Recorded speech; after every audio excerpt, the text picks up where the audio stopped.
నమస్తే, welcome to Telugu రాజ్యం. ఈరోజు మనతో పాటు ఉన్నారు సీనియర్ అనలిస్ట్ అలానే సోషల్ యాక్టివిస్ట్ కృష్ణకుమారి గారు. వారితో మాట్లాడేద్దాం. మేడం నమస్తే. నమస్తే మేడం, పోక్సో చట్టం కింద తీవ్ర నేరారోపణలు ఎదుర్కొంటున్న బండి భగీరథ్కి అనుకూలంగా 14 మంది ఇన్ఫ్లుయెన్సర్లు ఆయనకి పిఆర్ చేశారని, ఆయన పైన ఉన్న ఆ ఇమేజ్ని క్లీన్ చేయడానికి వాళ్ళంతా కంటిన్యూస్గా సోషల్ మీడియాలో వీడియోలు చేయటం, ఇదంతా డబ్బు తీసుకొని వాళ్ళు చేశారని, ఒకవైపు బాధితులనే నిందితులుగా చిత్రీకరించే ప్రయత్నం చేశారని అభియోగాలు వాళ్ళ మీద అయితే మోపడం జరిగింది. సో వీళ్ళ తీరు గురించి ఏం చెప్తారు? నేను మొదటగా అసలు వాళ్ళని ఇన్ఫ్లుయెన్సర్లుగా గుర్తించట్లేదండి. అదంతా ఒక గుంపు బ్యాచ్. ఆ బ్యాచ్కి కావాల్సింది ఏంటి అంటే, సమాజం ఎటుపోయినా వాళ్ళకి అక్కర్లేదు, చట్టాలని ఎంత అపహాస్యం చేసినా వాళ్ళకి బాధ లేదు, అసలు చట్టాలను గౌరవించాలని వాళ్ళు మొదటగా అనుకోవట్లేదు. ఈ పరిస్థితుల్లో వాళ్ళు అలా కాకుండా ఇంకొకలాగా మాట్లాడలేరు. సరే, ఇప్పుడు అది ఒక పెయిడ్ మీడియాగా జరిగింది అని చెప్పి అంటున్నారు. అది తేల్చాల్సిన అవసరం ఉంది.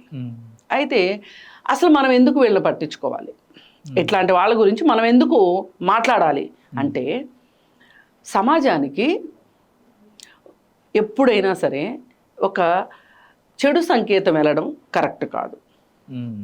ఓ పక్క నుంచి మనం సమాజానికి అవగాహన కలిగించాలి, చట్టాల పట్ల, న్యాయం పట్ల, ధర్మం పట్ల, మనుషుల ప్రవర్తన పట్ల ఒక అవగాహన కలిగించాలి అని కొంతమంది పనిచేస్తూ ఉంటే, ఓ పక్క నుంచి వీళ్ళు నేరస్తుల్ని పునీతులుగా ప్రకటించాలని చూడటం, అలాగే ఎవరైతే బాధితులు ఉంటారో వాళ్ళనే బాధ్యుల్ని చేయాలని చూడటం, వీలైతే వాళ్ళనే నేరస్తులుగా చేయాలని చూడటం అనేది చాలా దుర్మార్గమైన చర్య. అది ఆ చర్యకు వీళ్ళు పాల్పడ్డారు.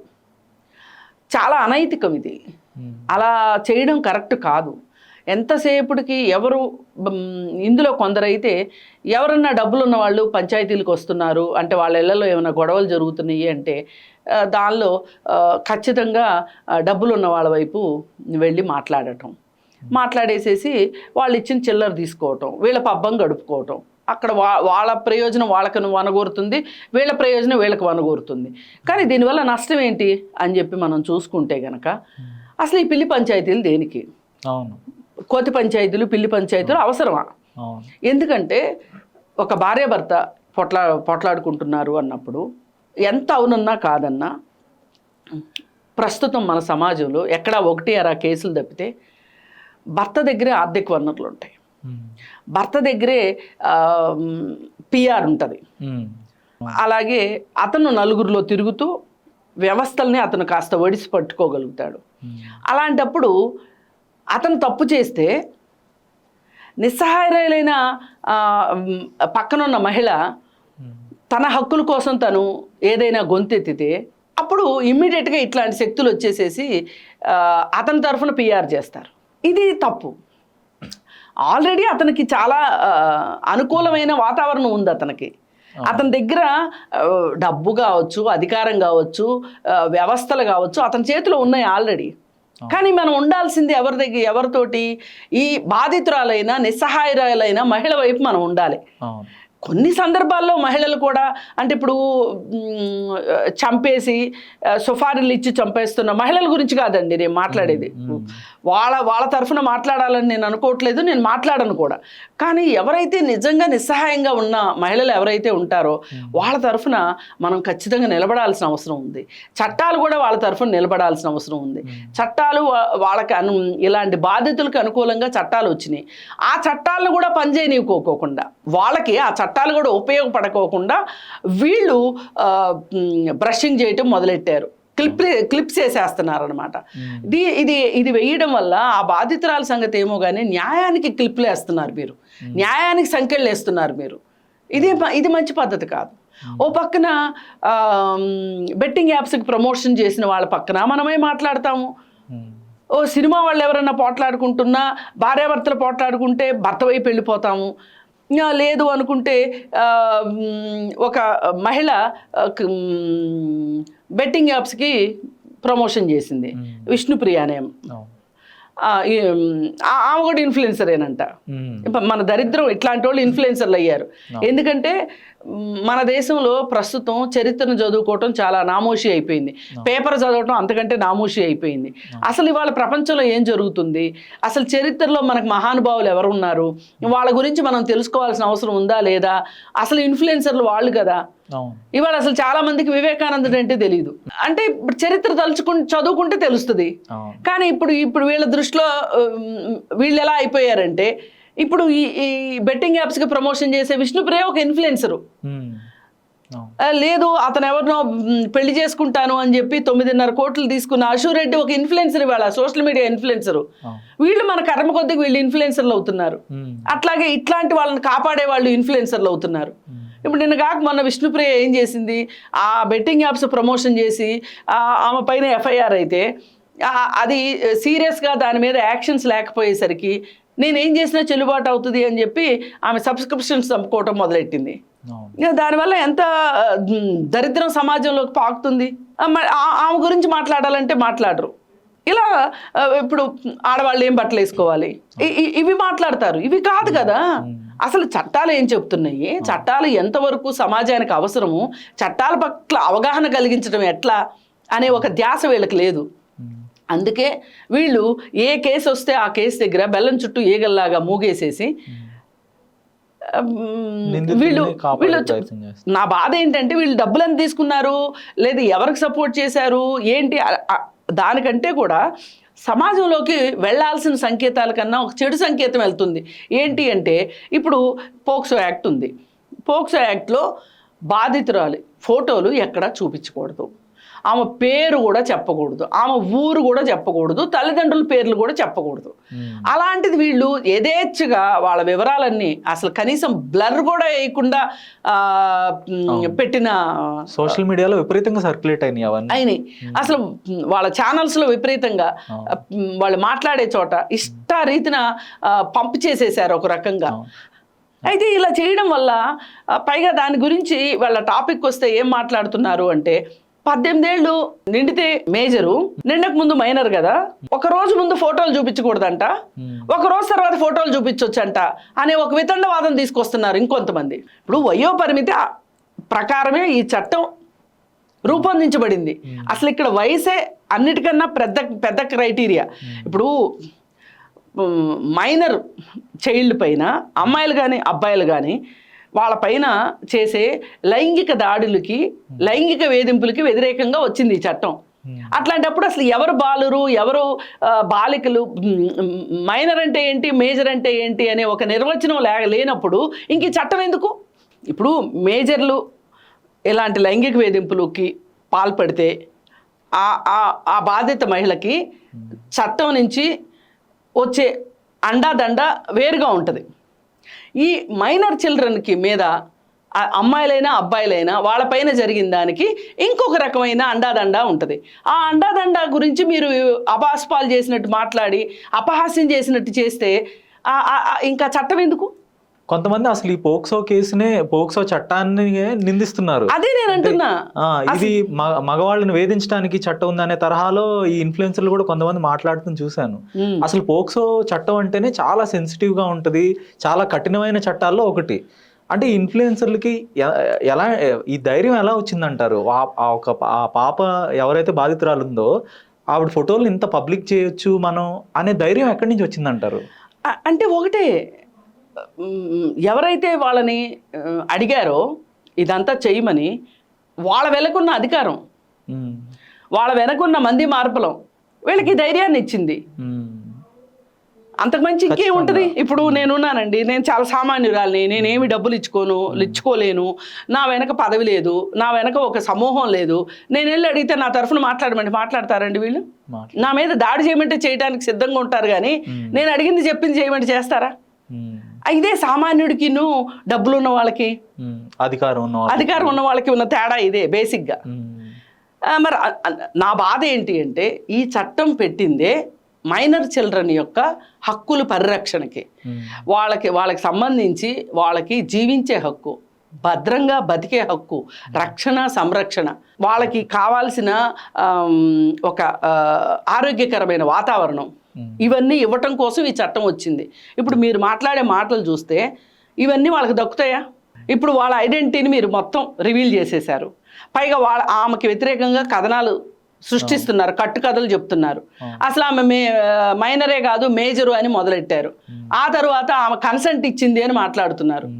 ఆమె కన్సెంట్ చెల్లదురా అంటే అది అర్థం కావట్లేదు వీళ్ళకి. అసలు వీళ్ళకి ఈ చట్టాల గురించి మనకు ఒక గౌరవం ఉండాలండి. బేసిక్గా ఈ దేశంలో బతుకుతున్నాం మనమేమి అటవిక రాజ్యంలో లేము, ఆదిమవాసులం కాదు మనం, నవనాగరికులు మనం. మరి మన చట్టాల పట్ల మనకి అవగాహన గౌరవం లేకపోతే ఎట్లా? బాధితురాలని మరింత మెంటల్ ట్రామాలోకి అయితే ఈ ఇన్ఫ్లుయెన్సర్లు కానీ, చట్టాలు కానీ, లేదంటే వ్యవస్థలు కానీ తీసుకెళ్లే ప్రయత్నం చేశాయి. ఎట్టకేలకు ప్రజల నుంచి వచ్చిన విపరీతమైన ప్రెజరు, లేదంటే సోషల్ మీడియా మీలాంటి యాక్టివిస్టులు వాయిస్ రైజ్ చేయటం వల్ల ఇదంతా మళ్ళీ ఒక కొలిక్కి వచ్చింది. అతను సరెండర్ అవటం కానీ ఇదంతా. సో నెక్స్ట్ కేసు ఎలా ఉండబోతుంది అంటారు? అతని మీద శిక్ష పడే అవకాశం ఉంటుందంటారా? ఇన్వెస్టిగేషన్ సజావుగా జరిగే అవకాశం కనిపిస్తుందా? మనకైతే చట్టం ప్రకారం విచారణ జరిగితే కనుక ఖచ్చితంగా శిక్ష పడుతుంది. ఇక వేరే ఏమైనా జరిగితే మనం ఏమీ చెప్పలేము. ఇప్పుడు ఇతని పైన ఇప్పుడు అతన్ని విచారణ చేశారు, అతను వాంగ్మూలం తీసుకున్నారు. అంతకంటే ముందు బాధితురాలి వాంగ్మూలం తీసుకున్నారు. అలాగే వాళ్ళ స్నేహితుల యొక్క వాంగ్మూలాలు కూడా తీసుకున్నారు. అలాగే ఇప్పుడు ఎలక్ట్రానిక్ సంబంధించిన ఎవిడెన్స్ కూడా కలెక్షన్ చేసుకున్నారు వాళ్ళు. సోషల్ మీడియా కలెక్షను అంతా వాళ్ళ దగ్గర రెడీగా ఉంది. ఇప్పుడు ఎప్పుడైతే అంతకుముందు పెట్టింది ఏంటి అంటే, ఫస్ట్ ఇప్పుడు పోక్సో యాక్ట్లో కూడా సెక్షన్స్ ఉంటాయి. ఈ సెక్షన్ అయితే ఈ శిక్ష, ఈ సెక్షన్ అయితే ఈ శిక్ష, అంటే నేరం జరిగిన తీవ్రతను బట్టి సెక్షన్స్ ఉంటాయి. అయితే ఫస్ట్ పెట్టిన బషీర్పేటలో ఎఫ్ఐఆర్ అయినది 3 సంవత్సరాలు మాత్రమే శిక్ష పడే పెట్టారు. అయితే 3 సంవత్సరాలు శిక్ష పడేదైనా సరే పోక్సో యాక్ట్ ఏం చెప్తుంది అంటే, ముందైతే నిందితుడిని రిమాండ్ చేయాలి అనేది ఉంది. నిందితుడిని అరెస్ట్ చేయాలి ఇమీడియట్గా.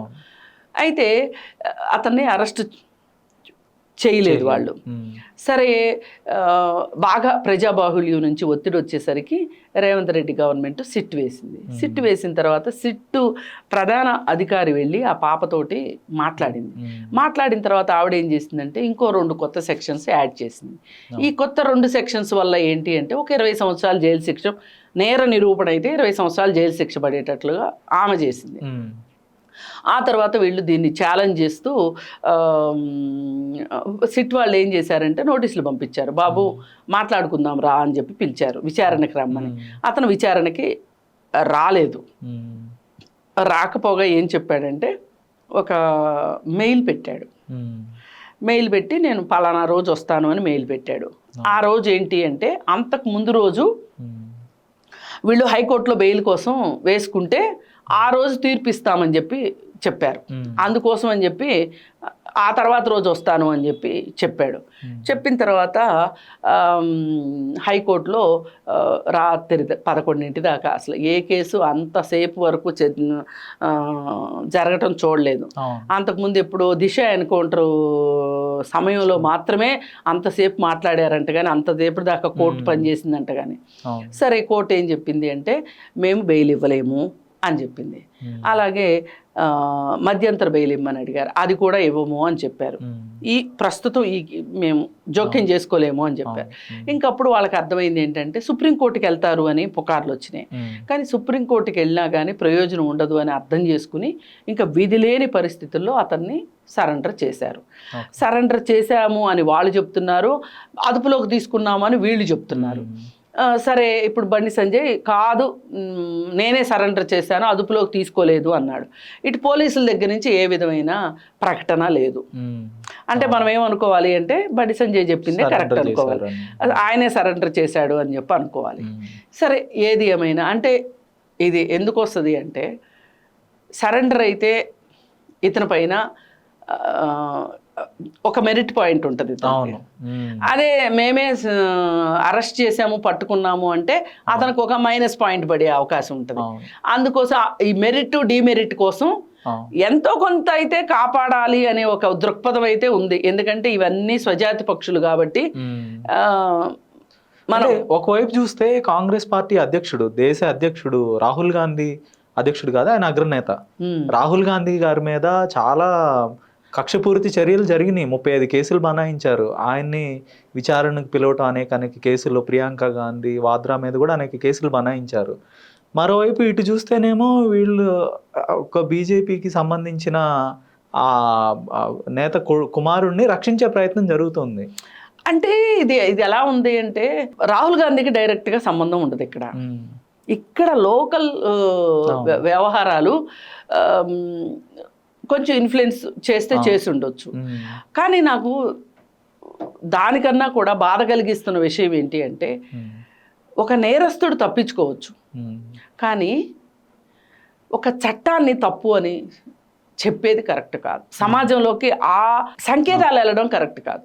ఇక్కడ మోర్ డేంజర్ ఏంటి అంటే, భగీరథకి ఎంత శిక్ష పడుతుంది అనే దానికంటే కూడా ఈ చట్టాన్ని అపహాస్యం చేయడం అనేది ఆపాలి. ఇవాళ ఇమ్మీడియట్గా ఆపాల్సింది ఏంటి అంటే, మనం చట్టాన్ని అవగాహన కలిగించాల్సింది పోయి చట్టాన్ని నిర్వీర్యం చేసే ప్రాసెస్ జరుగుతుంది ఇక్కడ.